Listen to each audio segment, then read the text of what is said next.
What's up everyone, my name is Itssbbz and a while ago I posted on the AMA board of Reddit and I asked all of you to point your questions towards me because I've been getting a lot of questions lately and I thought an AMA would be fun to do so all of you could get your questions answered.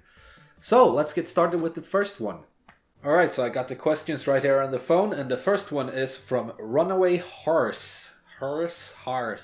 I don't know how to say that. And he asks, hey man, what's your all-time favorite video game, any system or console?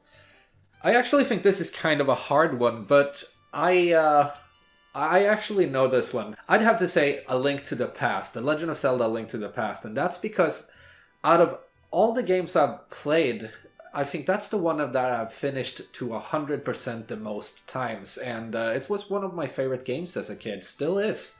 According to me, that game is as far as you can get the whole 2D Zelda thing. It's almost perfect in its own genre, and I really like what they transformed the 8-bit into the 16-bit era with that game. So I'd say A Link to the Past, because, yeah, according to me, it's an almost perfect game.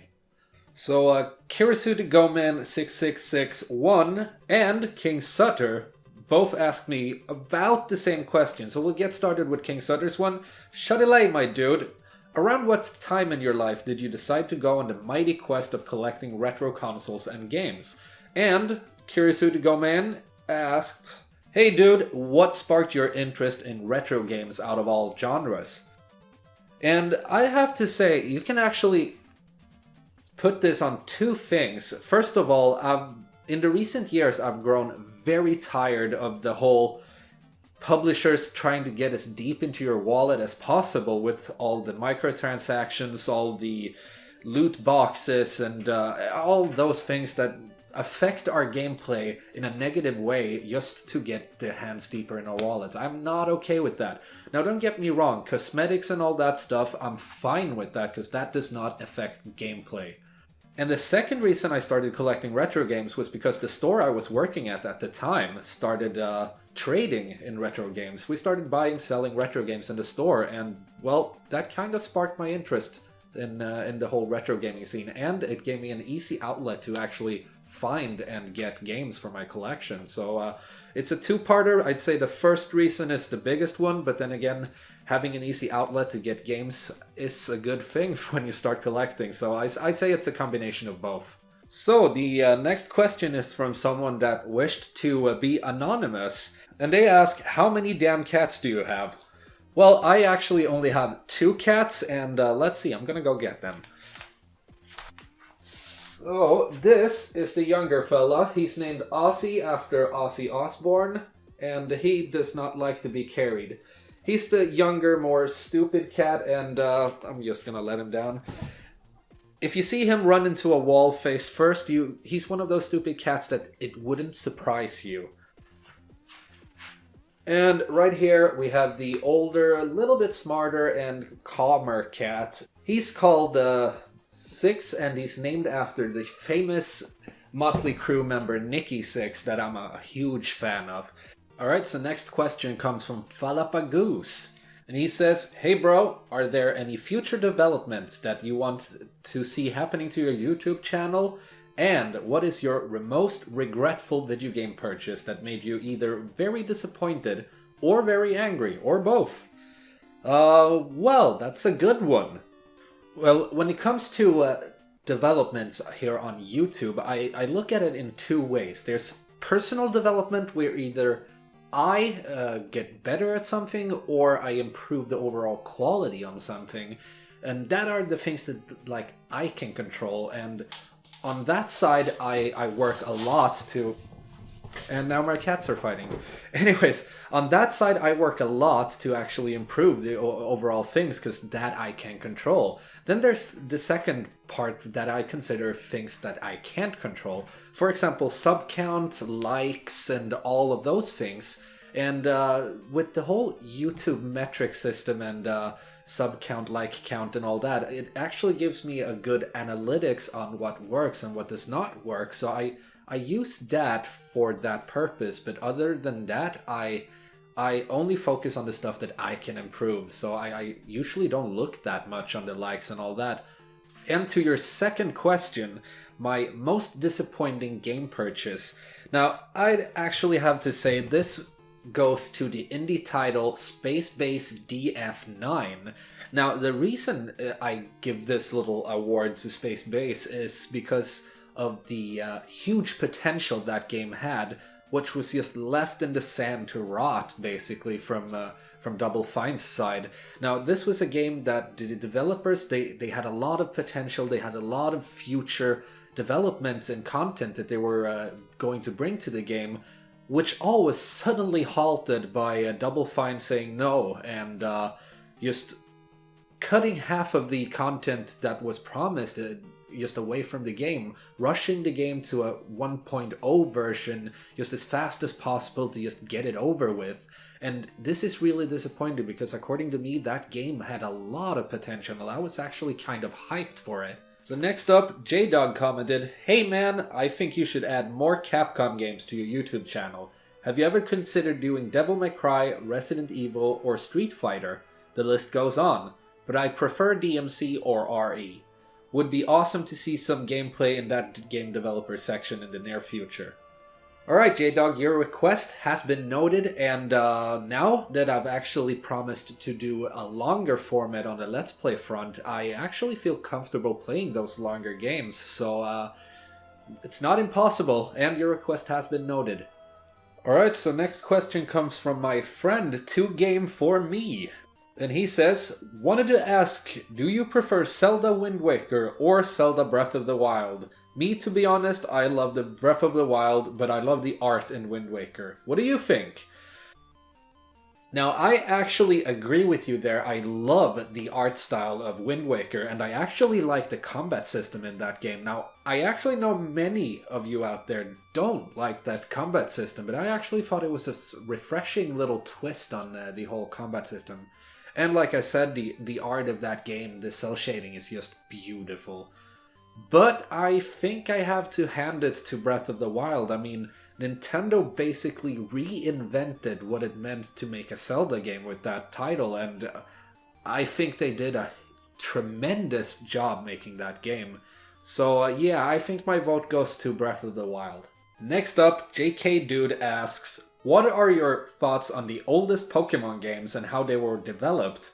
Have you considered adding Pokemon gameplay to the channel?" When it comes to the older Pokemon games, I'm a huge fan. They were actually released, so I was the perfect audience for that game at the release of them. So I purchased the red version, and I must have put like 500 hours or something into that game. I was playing it constantly, in school, out of school, at home, everywhere. And I even went as far as to send my red card into the Swedish branch of Nintendo to have them put Mew on it. I think I actually still have Mew on my Pokemon Gold card that's somewhere in there in my collection. So I'm a huge fan of the first ones, and I can't really say that much about the development of them because I haven't really studied up in that area, but there might be a brief story about with that one. And just like I said with J-Dog's question, now when I have the longer format on the Let's Plays, I can actually bring longer games into the fray, and Pokemon is not impossible because I really like the older Pokemon games. And I actually got a follow-up question on the whole Pokemon thing. Which start Pokemon did you favor? Charmander, Bulbasaur, or Squirtle? Now, back in the days, everyone was picking Charmander and Squirtle because Charmander became a cool dragon and Squirtle had guns. I mean, everyone was picking them. So I actually picked Bulbasaur to have a little bit of a different playthrough, and I really like Bulbasaur. Through Thorough Pain follows that up with I thought only vegans picked Bulbasaur. Ugh, God damn it. I knew a troll was gonna get in there. LemonRust says, "Greetings and salutations. What was your first retro game and what was the reason behind your collecting?" Now, the reason behind my collecting I think we already went over, but my first retro game, I actually think that has to be the original Legend of Zelda. The cart that's right up there, actually. This was a game that my father purchased even before I was born, and it was later handed to me as like a gift or something. And that's basically the only cart that I've held on to from my youth. Now, as most of you know, I've been working in video game retail for a while now, and the store I was working in first, they were trading games. So I was a subscriber to the whole thing of trading and selling, buying games at a long while there, and I actually got rid of or traded most of my games for other games at that period. Now, as I told you all, the store later started trading in retro games, and that's when my collecting really started off. So the next question comes from Jango 1022. What game really opened your eyes for games/gaming? Now, moving back to the old Zelda card up there, that was actually the first game that really got me way into gaming. Now, before that, I've dabbled with Mario and other platformers just like it, but it wasn't until my father and I actually sat down and really tried to finish the first Zelda game that a game actually got me really obsessed. I was actually thinking about Zelda like all the time. I was drawing Link, I was playing it on the playground with my friends, and it kind of became an obsession until we actually finished the game. And then we purchased the second one, so yeah, it kind of went on from there. Now, in later years, I actually got my hands on Final Fantasy VII, and that was the first game that actually opened my eyes for how a great story could be told through video games. And after that, I was totally hooked on every RPG that I could find. At my dad's house, they had a Macintosh. Now, Macintosh isn't really famous for gaming, so I did a lot of emulating playing there. I played through all of the Final Fantasies as a very young age, and even the Secret of Mana and all of that. So I actually have a huge nostalgic factor to most of the RPGs from, for example, Squaresoft at the time, Square Enix now, but a lot of the older RPGs are very big in my heart. Next question comes from SargonI, and she asks, what game series have had the best or worst development over the years in your opinion, and why? Now, when it comes to the best development, I actually have to hand it to our favorite, Super Mario. I mean, going from the gameplay of the Donkey Kong game back in the old days, moving up to Super Mario Odyssey, I'd have to say the development throughout the years on those games has really improved from title to title, giving us classics like Super Mario World, and then jumping from that to Super Mario 64, which is a huge leap.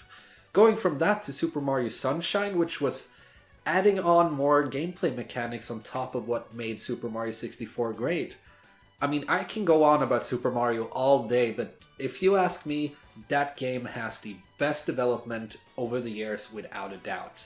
Moving on to the worst development over the years, I'd have to give it to Mario's rival, Sonic, and that was actually an easy one. I mean, everyone rips on Sonic, but I mean, I can't give Sega the benefit of the doubt there.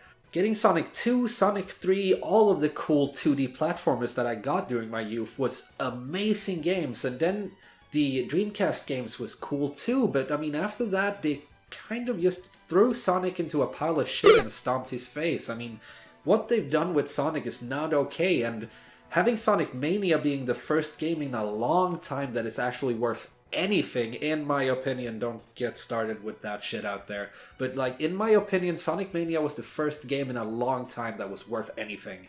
And it was made by fans, so I mean, that's saying a lot. Sabinx asks, what video game character would you choose to fight with you in a zombie apocalypse? And she actually has a second question, have you ever played a game that everyone else seems to love that you just hate? Now for your first question, a partner in a zombie survival apocalypse, I'd say Eddie Riggs from Brutal Legends. I mean, the Jack Black character in that game, he was basically God by the end of that game, and he can control zombies, so I would have a good time having him as a partner. And I'd get to listen to some damn sweet tunes during. And to the second question, have you ever played a game that everyone else seems to love that you just hate? I have to give it to the whole MOBA community, actually. I mean, I've never gotten what's so fun about it. I mean, I've dabbled in Heroes of the Storm, but that's just because it was a Blizzard game, and I still didn't think it was that much fun. Usually the communities are toxic as hell, and I mean, if I want to play a MOBA game, I'd rather launch Warcraft 3 and play the classic MOBA from that game. Alright, so that was all the questions that were picked for today's AMA video. I'm gonna stop it right here before my cats go crazy because I think they're kind of restless. So, I will see you all next time. Peace out.